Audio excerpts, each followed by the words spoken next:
If Africa was poor, we would never have been colonized. Nobody would ever, set foot here to extract anything. Hmm. Africa is extremely rich. Precisely why colonial.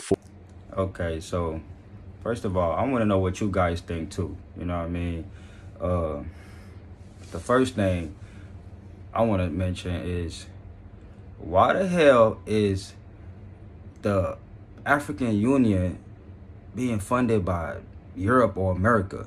Like that shit right there blow me. You know what I'm saying? So like so that's one thing. First of all, Africa has all the gold, natural resources, and diamonds and shit like that. You know what I mean?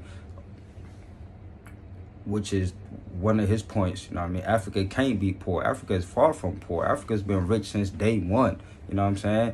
I actually believe Africa is the land of the milk and honey that was mentioned in the Bible. So why are they letting these motherfuckers fund their organization? You know what I mean? No wonder Africa is fucked up. You know what I mean?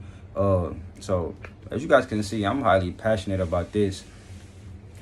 Second thing, of course, it's a lot. Like every other Chinese people go to Africa to live and work. Indian people go there. Pakistanis go there. You know what I'm saying? I don't know any other nationality that goes to Africa, but these people go there. They have kids in Africa. Kids are grown up in Africa. They speak the languages and all that because they have companies and businesses in Africa that they rather just live in Africa than live in India or live in China or Pakistan or wherever they're from. You know what I'm saying? Because they're taking advantage of the resources, the opportunity, the fact that Africa needs things, right? Like the guy was saying, Africa doesn't really have any factories or manufacturing facilities.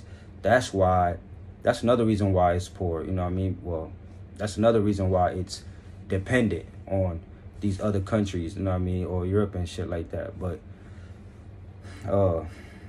first thing Africa needs to do is like literally like gain full independence, like as far as economically, like he was saying. We need to be able to produce our own things in Africa, rebuild the land, and period, yo. You know what I'm saying? Because you have Chinese, Indians, and all kind of motherfuckers going out there starting companies and shit like that, building generational wealth for their families and taking that money back to India or Pakistan, you know what I'm saying, China, you know what I mean? And they don't mind speaking Swahili. They don't mind speaking French or Susu or Fulani, whatever African language it is. Like, they're living there for generations and shit, having kids out there, and you know what I mean? And they're making millions of dollars yearly off of our own people. And on top of the worst part is, they hire Africans